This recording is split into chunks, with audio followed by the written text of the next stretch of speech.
Aujourd'hui, on va plonger au cœur de l'une des chutes les plus spectaculaires de l'histoire du football moderne, celle du FC Barcelone. En 2015, le FC Barcelone était le roi de l'Europe, une équipe qui semblait intouchable au sommet de son art.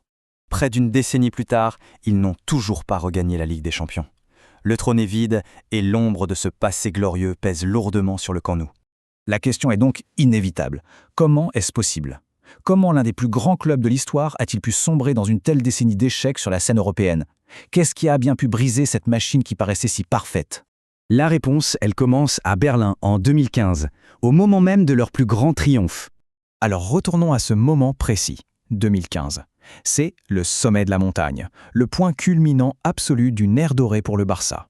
Avant même la finale de la Ligue des Champions, la légende Gianluigi Buffon avait tout résumé. Cette phrase, elle illustre parfaitement l'aura quasi mythique de l'équipe, et bien sûr de sa superstar Lionel Messi. Il n'était pas juste un joueur, c'était un véritable phénomène. Et regardez-moi ce chiffre, 122 buts. C'était la puissance de feu de la MSN. Messi, Suarez, Neymar.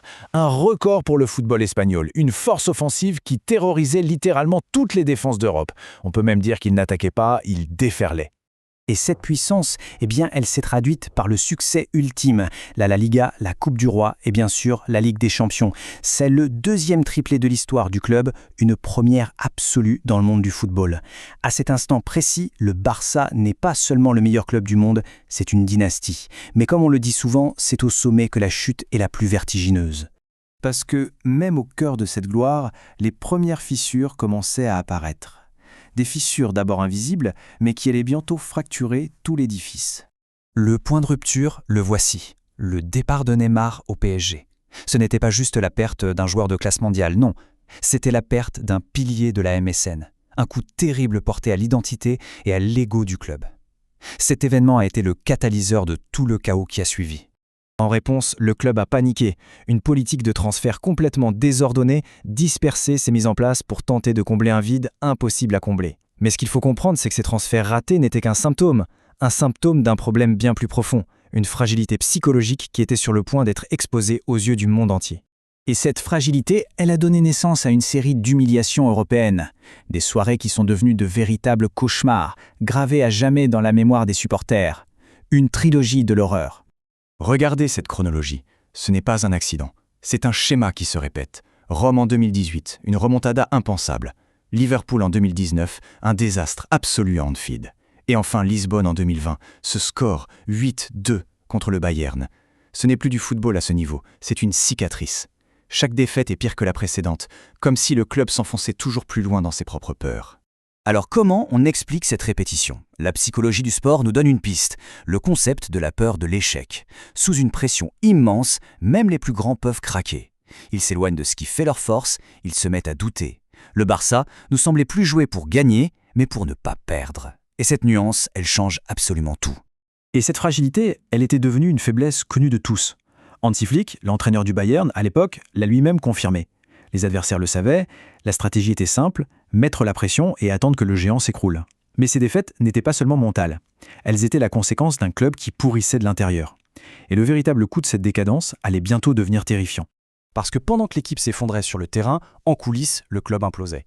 La crise sportive n'était que la partie émergée d'un iceberg de mauvaise gestion financière et de perte d'identité. C'était la folie des grandeurs. Pour remplacer un seul homme, Neymar, le club a dépensé plus de 340 millions d'euros sur 3 joueurs, Dembélé, Coutinho, Griezmann. Des sommes colossales, pour des joueurs qui, pour diverses raisons, n'ont jamais réussi à s'imposer. C'était un pari perdu d'avance qui a coûté une fortune. Le résultat de cette gestion désastreuse, ce chiffre, 1,2 milliard d'euros de dette, une somme si astronomique qu'elle a mené à l'impensable, au sacrilège, à l'incapacité de garder la plus grande légende de l'histoire du club, Lionel Messi.